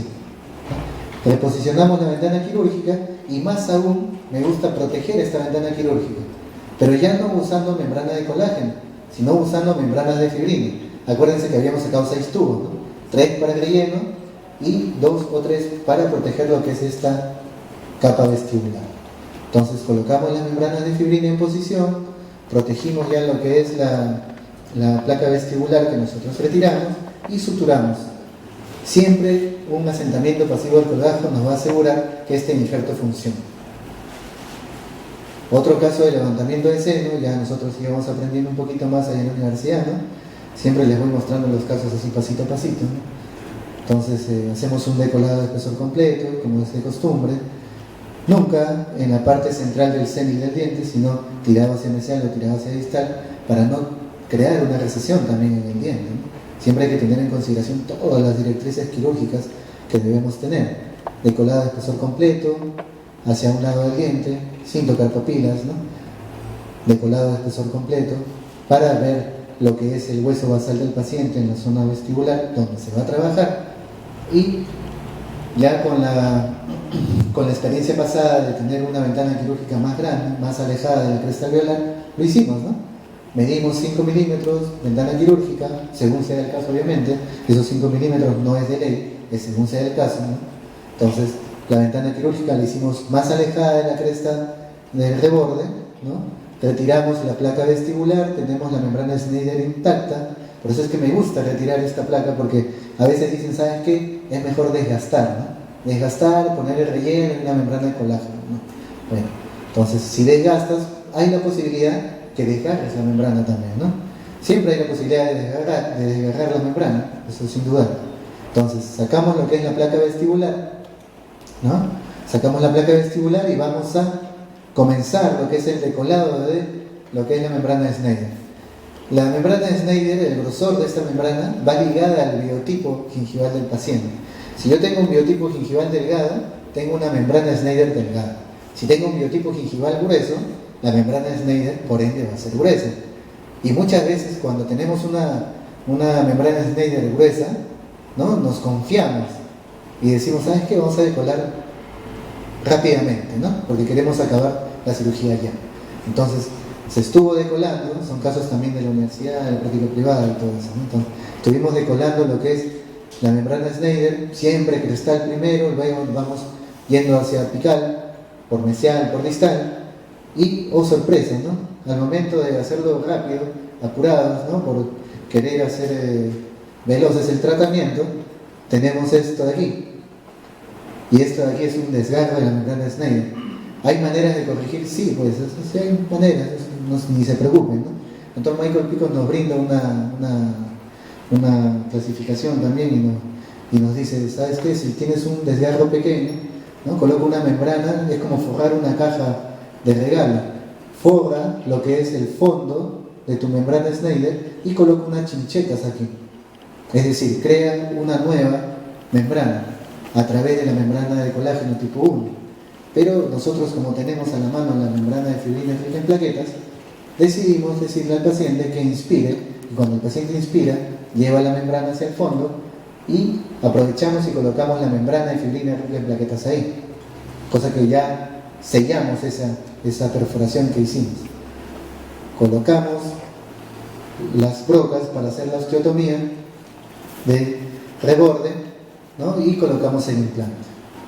Una vez que colocamos el implante, vamos a ya recién a proceder lo que es el sellado de la membrana Schneider y el relleno con fibrina, ¿no? Colocamos la membrana de fibrina, reposicionamos lo que es la capa o la placa vestibular que retiramos al inicio y vamos a proteger con membranas de fibrina también. Suturamos, colgajo de manera pasiva y ahora vamos a ver un caso de implante inmediato. Es un caso también de la universidad que vino el paciente con una fractura y decidimos retirar una fractura vertical, decidimos retirar el implante, retirar el diente y colocar un implante en el mismo momento, es decir, un implante de manera inmediata, ¿no? Ahora, un implante de manera inmediata siempre queda, como ustedes retiran el diente, queda un espacio en el alveolo. Entonces hay dos maneras de sellar ese espacio, ya sea con conectivo o conectivo más, reposicionar el colgajo lo más que se pueda, o también un sellador como si fuese una membrana. Por eso es que nosotros decidimos usar PRF como sellador de ese alveolo. Si podemos ver en la sonda, podemos tener 5, 10, 12, casi 13 milímetros de raíz, ¿no?, de remanente radicular. Entonces nos dice la estabilidad primaria que deberíamos tener 3 o 5 milímetros más, ¿no? Pero también existe la bicorticalidad. Entonces decidimos irnos hacia la bicorticalidad para no tener que colocar un implante de mucha longitud, ¿no? Entonces empezamos la bicorticalidad. La bicorticalidad es el anclaje palatino y el anclaje apical a la vez. Dos corticales, cortical palatina y cortical apical. Y de repente no es lo que yo quiero enterrar el implante, no es lo que yo quiero sumergir el implante. Por eso es que prefiero guiarme sin toques. Entonces, colocamos nuestras brocas, hacemos la osteotomía, colocamos nuestro pin de paralelismo y todo iba muy bien, ¿no? Sacamos las membranas, la sangre del paciente para hacer las membranas de fibrina y sellar el alveolo una vez ya colocado el implante. Pero cuando pedimos al paciente que muerda, porque colocamos un pin de paralelismo para ver si es que el eje axial del implante está de manera correcta, ¿no?, el paciente mordió muy fuerte. Y al morder muy fuerte, nos crea una fenestración en la placa vestibular, ¿no? Una fenestración pequeñita, pero fenestración al fin y al cabo que cuando yo coloque el implante, ¿no?, voy a tener roscas expuestas. Entonces, decidimos retirar un poquito más de sangre del paciente y colocar un hueso particulado en su estado de sticky bone para poder manejar esta fenestración. Colocamos el implante, una buena estabilidad. Ya habíamos hablado de la estabilidad primaria, que no sobrepase los 60 newtons por centímetro para no llegar a la ventana de adaptación de Frost, ¿no? Entonces, ya está instalado el implante, colocamos lo que es el sticky bone y vamos a colocar lo que es las membranas de fibrina para proteger ese hueso particulado que yo he colocado como protección de esa fenestración que se produjo en la placa vestibular ósea. Voy a reposicionar mi colgajo y voy a suturarlo sin tensión, de manera pasiva siempre, ¿no? Empiezo por coronal, por crestal y luego me voy a la vertical. Siempre empezando por la parte de reposición inicial, ¿no? Ahora vamos a ver una regeneración ósea guiada, un defecto Seiber tipo 1. Es un defecto Seiber tipo 1 es que tengo el defecto en sentido horizontal nada más, ¿no? Primero vamos a ver un paciente que solamente se le hizo un relleno y luego vamos a ver un caso de implantes más relleno. Vamos siempre paso a paso. Nosotros en la universidad decidimos crecer en sentido horizontal en este paciente. Tenemos ansiedad de herida adecuada, no hay ningún problema en eso. Donde está la línea naranja, ¿no?, es donde debe estar el hueso, y donde está la línea oscura es el hueso reabsorbido en ese momento que vino el paciente a nuestra consulta en la universidad. Entonces decidimos hacer el sticky bone, hicimos unas cribos, unas corticotomías, es la palabra técnica, es decir, que a través de la medular haya un sangrado y una nutrición para el injerto que yo voy a colocar. Decidimos hacer uso del PRF-A, del PRF-I, para poder darle una consolidación adecuada a este injerto, ¿no? Usamos hueso tipo xenógeno, de marcas que no me gusta hablar, seguramente ya lo reconocieron, pero es un hueso de tipo xenógeno, sí. Lo mezclamos con una membrana de fibrina rica en plaquetas, recortada en fragmentos, para darle también la posibilidad a este hueso xenógeno, que solamente tiene la propiedad conductiva, de darle quizás la propiedad inductiva a través de la sangre del paciente. Entonces lo mezclamos, lo consolidamos y formamos el sticky con el PRFI. Tenemos un hueso que está particulado y ahora ya lo tenemos consolidado. Lo podemos llevar a boca del paciente y lo vamos a proteger con membranas de fibrina. Vamos a suturar con pasividad el colgajo para que no haya ningún tipo de tensión en esta zona, ¿no? Siempre es muy importante recomendarle al paciente usar no solamente colutorio, sino gel de clorhexidina también, para que no se produzca esto de aquí, que es placa bacteriana, ¿no? porque esa placa bacteriana puede migrar hacia la zona del injerto y causar una infección postquirúrgica. Ahora, más allá de que el hilo de sutura no debe ser tampoco seda negra, traten de desterrar lo que es la seda negra de su práctica privada, sino ir pasando a lo que es el poliglicólico, ir pasando a lo que es un nylon, ¿no? Que me va a capturar mucho menos placa blanda, ¿no?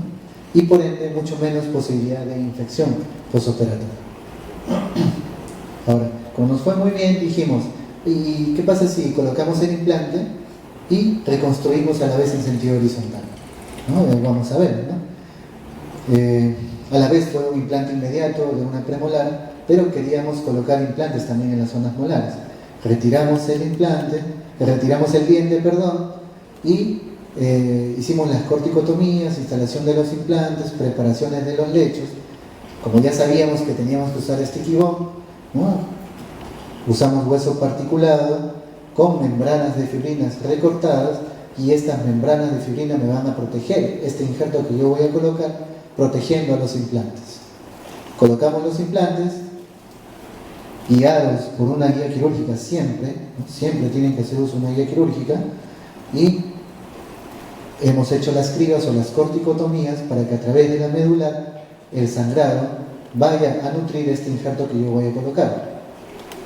Colocamos el injerto, protegemos el injerto también y vamos a suturar un colágeno de manera pasiva, ¿no?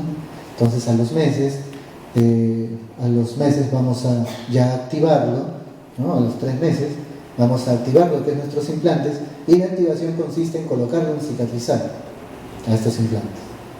Si pueden ver, el grosor que se ha formado es de manera adecuada, ¿no? Un grosor que no teníamos muy bien consolidado, miren, un defecto Seiber tipo 1, casi filo de cuchillo. El consolidado que tenemos es muy bueno, ¿no? El perfil de emergencia que podamos tener para nuestras coronas también es muy bueno. Se puede apreciar la línea alba de la encía, que nos indica que también hay un relleno adecuado del contorno gingival, más allá de que hay un relleno óseo también. Entonces vamos a tener un perfil de emergencia de manera muy adecuada. Los cicatrizales se retiran de preferencia 2 semanas o más, ¿no? Este era un paciente que estaba un poquito apurado, lo tuvimos que hacer antes de tiempo, ¿no? Pero ya vamos viendo cómo se va consolidando también en la zona blanda del paciente, ¿no? Colocamos los pilares, los COC, semen on crown, que son pilares cementables preparables a la vez para poder colocar ya las prótesis sobre los implantes. Este fresado siempre fuera de boca, obviamente, ¿no? Eso está por descontado. Y colocamos las prótesis sobre los implantes. Una regeneración ósea guiada con implante también, ¿no? Colocamos, vemos en la tomografía que tenemos un defecto, un Seiber tipo 1, o si lo queremos ver por la clasificación de Misch, es un defecto tipo reloj de arena. ¿Cómo es un reloj de arena? Un reloj de arena es que tenemos ancho en coronal, ancho en apical, pero angosto en el tercio medio, tal cual como se muestra aquí en la diapositiva, ¿no? Ancho en coronal, en el tercio medio está angosto, y en la base también hay un ancho. Es decir, si yo quiero colocar un implante, lo voy a poder hacer porque voy a tener un anclaje tanto en coronal como en apical, pero en el tercio medio voy a tener una fenestración sí o sí. Entonces, como es un defecto contenido, ¿no? Yo voy a decidir que sí puedo usar el sticky bone para poder mejorar ese defecto, ¿no? Entonces, decolamos el espesor completo, una sola vertical para no perder mucha irrigación en mi colágeno. Entonces decolo el espesor completo y puedo ver el defecto que se aprecia en el tercio medio, ¿cierto? Tercio coronal hay hueso, tercio apical hay hueso, pero aquí no. Y era lo más probable que cuando yo haga la osteotomía para colocar mi implante haya una fenestración del tercio medio. Ya estaba programado eso, ¿no? Entonces colocamos el implante, se exponen las roscas y coloco el sticky bone o hueso consolidado polimerizado en esa zona que me falta cubrir esas roscas expuestas. Voy a recortar membranas de fibrina, lo mezclo con hueso particulado, le voy a inyectar el IPRF para consolidar más mi injerto, ¿no? Una vez que ya está consolidado, lo voy a llevar a posición. ¿Dónde falta? Corticotomías, solamente se aprecia una corticotomía aquí, pero en realidad son muchas las que se hacen, porque son corticotomías tipo satélite, para que haya mucho sangrado y haya mucha nutrición al injerto que yo voy a colocar, que es este de aquí. Entonces coloco el injerto cubriendo la zona de la fenestración y voy a cubrir este injerto con membranas de fibrina. Voy a suturar también pasivamente el injerto para que no haya ningún tipo de tensión ahí, ¿no? Entonces, yo como veo que no hay tensión, movilizo los labios de mi paciente y voy a ver que no hay ningún movimiento en la zona del injerto. Miren otra vez, yo movilizo los labios de mi paciente y no hay ningún tipo de movimiento en la zona del injerto que yo he colocado. Ahora, ¿cómo se logra esta inmovilización del injerto, ¿no? Hay un punto que es uno de mis favoritos, que es el que siempre colocamos al inicio de cada cierre de herida, que es el colchonero horizontal pero apical. El colchonero horizontal apical es la misma indicación del colchonero horizontal tradicional, pero a 1 centímetro o más de reborde vestibular. Es decir, de este reborde vestibular voy a hacer a 1 centímetro o más una entrada por epitelio, conectivo, bordeo a la parte palatina, conectivo epitelio y sutura. Este tipo de punto lo que va a hacer es que el colgajo vestibular migre hacia coronal y me cubra por completo mi injerto. Y no solamente me va a servir para que migre hacia coronal, sino también me va a servir como una línea divisoria para la tensión de los labios y de los músculos. Por eso es que cuando yo muevo los labios de mi paciente, solamente se mueve del punto hacia los labios, nada más. Y del punto hacia coronal, el injerto está totalmente protegido con ese tipo de punto que se realiza al inicio de cada cirugía. Vamos a hablar acerca de una regeneración ósea más implante inmediato. La regeneración ósea más implante inmediato de un lateral, paciente que llegó a la consulta por fractura, un perno que le habían realizado, que estaba en muy buen estado, solamente que los pacientes dicen que siempre con un pan de molde se rompen el diente, ¿no? Eso siempre pasa en todas las consultas, cuando en verdad están de repente con las frutas frescas y las pecanas, los maníes, ¿no? Y produce esto de aquí, una fractura en sentido vertical. Entonces, llega el paciente a la consulta, ¿no? Decidimos, como había pasado ya buen tiempo, ¿no? Había una infección en la parte apical. Entonces, bien es sabido que no podemos hacer ni regeneración ni una colocación de implante en una infección aguda. Entonces, debemos hacer 2 tiempos de trabajo, tal como lo dice en la revista Cochrane, ¿no? 2 tiempos de trabajo. Primero, retiramos el foco infeccioso y después recién colocamos lo que es el implante. Un implante temprano, 2 semanas, ¿no? Suficiente como para que una antibiótico terapia haga efecto sobre el organismo. Retiramos el diente, vemos la fractura que se había producido por el perno, ¿no? Que estaba bien hecho en realidad. Nosotros no lo hicimos, pero estaba bien hecho. Nunca hay que relajar del otro colega, ¿no? Estaba bien hecho, solamente que el paciente mordió muy fuerte y algo muy duro y lo fracturó la raíz. Entonces colocamos a las 2 semanas el implante, ¿no? Y lo rellenamos con lo que es fibrina rica en plaquetas. ¿Por qué decidimos solamente fibrina rica en plaquetas? Porque hicimos una exodoncia traumática conservando las crestas óseas, ¿no? Y al tener un defecto contenido dijimos, ¿sabes qué? Si le ponemos solamente fibrina rica en plaquetas, va a funcionar. Y funciona muy bien. Miren, colocamos el implante, rellenamos con fibrina rica en plaquetas, membranas para proteger ese implante inmediato a la vez, ¿no? Y vamos a fijar, darle la estabilidad a ese injerto con unos puntos en X y con un colchonero horizontal modificado, ¿no? Una vez que ya tenemos la fijación de esta fibrina rica en plaquetas, miren cómo tenemos a los 10 días un cierre muy bueno, unos tejidos muy buenos también, consolidados, y ahorita ya el paciente ya tenemos 3 meses, ya lo vamos a activar, ¿no? Seguramente que en las siguientes conferencias lo vamos a mostrar. Este es otro caso de otra fractura, otro lateral, miren, otro lateral, pacientes que vienen con, si es que yo hiciera una incidencia de fracturas, el lateral es el que más se fractura. Lateral endodóntico, endodonciado, es el que más se fractura. Regeneración ósea guiada más implante, podemos apreciar la fractura, retiramos la pieza dental, también tenía signos de tejido de granulación en el ápice, entonces decidimos hacer 2 tiempos, retiramos el diente, ¿no? Esperamos 2 semanas, antibiótico terapia, Abrimos colgajo, ya para retirar todo el tejido, el exudado, ¿no? Retiramos, colocamos la preparación de las brocas para el hecho de implantar y vemos este tipo de fenestración. Todo esto se ha perdido como placa vestibular. Entonces dijimos, ya de repente solamente la fibrina rica en plaquetas en gel no es suficiente. De repente tenemos que usar sustancia mineralizada también, es decir, el sticky bond, ¿no? Entonces, miren cuánto es, 3, 6, 8 milímetros casi de placa vestibular que se ha perdido, 8 milímetros que tenemos que regenerar. Entonces, colocamos el implante, ¿no? Quedaron muchas superficies expuestas, colocamos el sticky bond, colocamos las membranas de fibrina y reposicionamos el colgajo. Este es otro caso de regeneración ósea guiada con implante inmediato, ¿no? Hicimos nuestro diseño de colgajo, podemos ver el hueso, sí, está correspondiente, es muy bueno, puntos de reparo para poder ver bien. Tenemos la tremenda dehiscencia en nuestra zona de trabajo, colocamos nuestro implante y muchas roscas expuestas, miren, muchas roscas expuestas de nuestro implante. Pero como tenemos en la mano el sticky bond, va a funcionar. Colocamos el hueso particulado mezclado con fibrina rica en plaquetas recortada, lo inyectamos y le colocamos membranas de fibrina para proteger este injerto.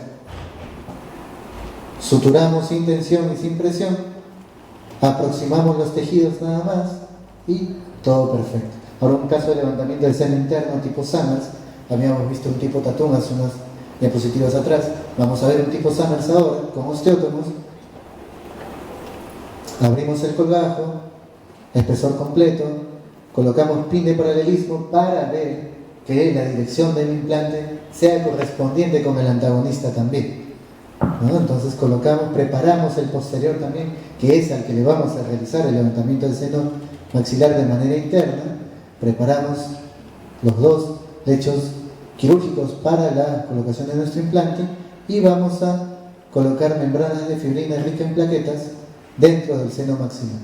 Miren, se puede usar como osteótomo, se puede usar también como un forceps, se puede usar, en este caso, el lugar donde fuimos no tenían osteótomos, no había las medidas necesarias, así que decidimos usar un manguito de espejo con un pin de paralelismo y una cárpula, ¿no? No es lo deseable, no es lo adecuado, pero debemos salir también, debemos aprender a salir de algunas situaciones que se presentan en el camino. Entonces, miren esta diapositiva, este es un osteótomo y esto es un mango de espejo como un pin de paralelismo. Con lo mismo puedo llegar a usar la técnica de Summers, tanto con osteótomos como con un pin de paralelismo y un manguito de espejo, ¿no? Entonces, miren la radiografía inicial antes del levantamiento de seno, ¿no? Tenemos los pines de paralelismo y luego el levantamiento de seno y colocación del implante.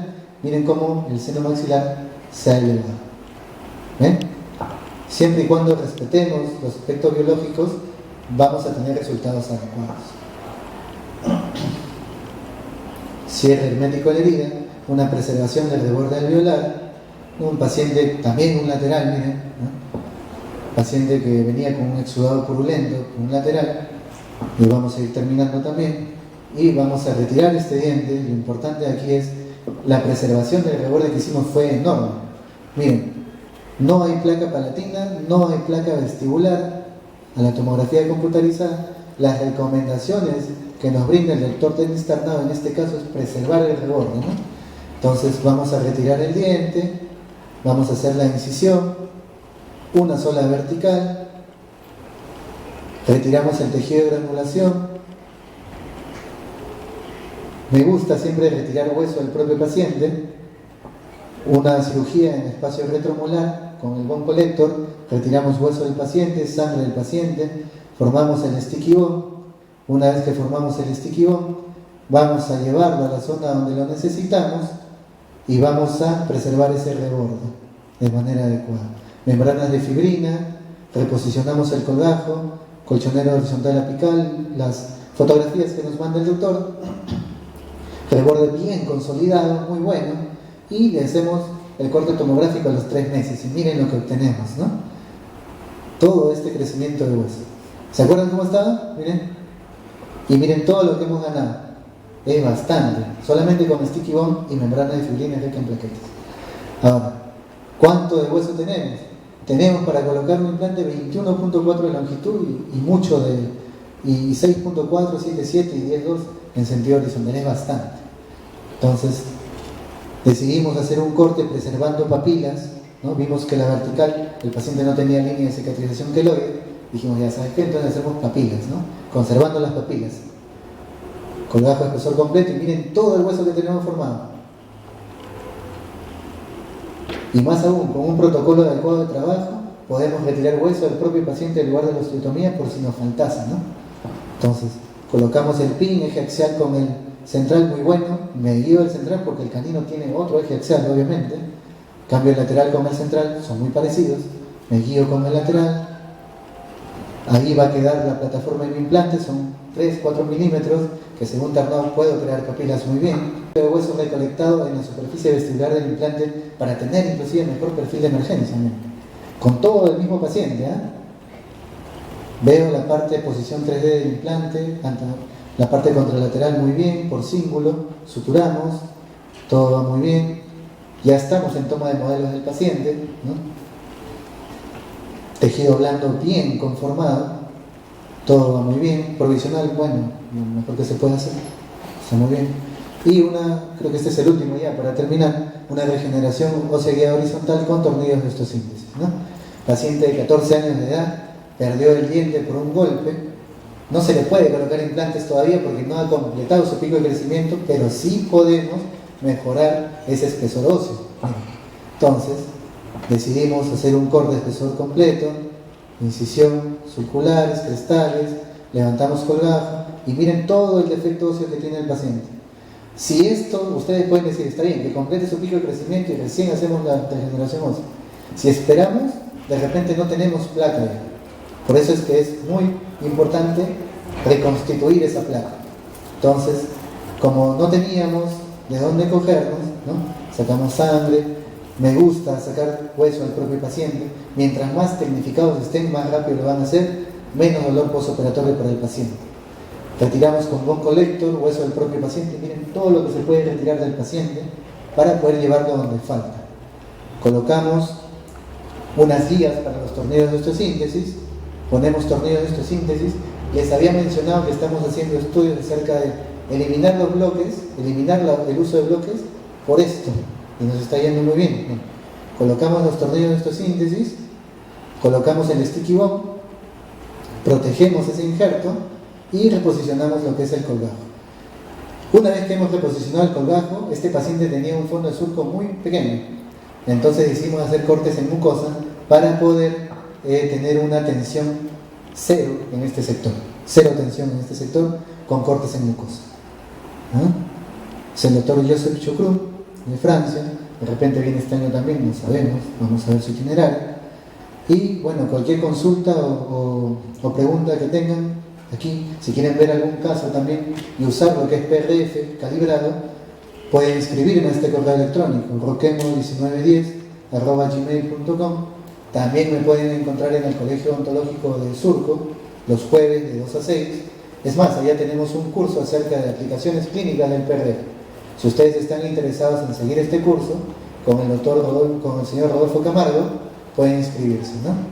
Entonces, yo agradezco la oportunidad de estar aquí. Para mí ha sido un placer. Muchas gracias y mil disculpas por extenderme mucho. Gracias.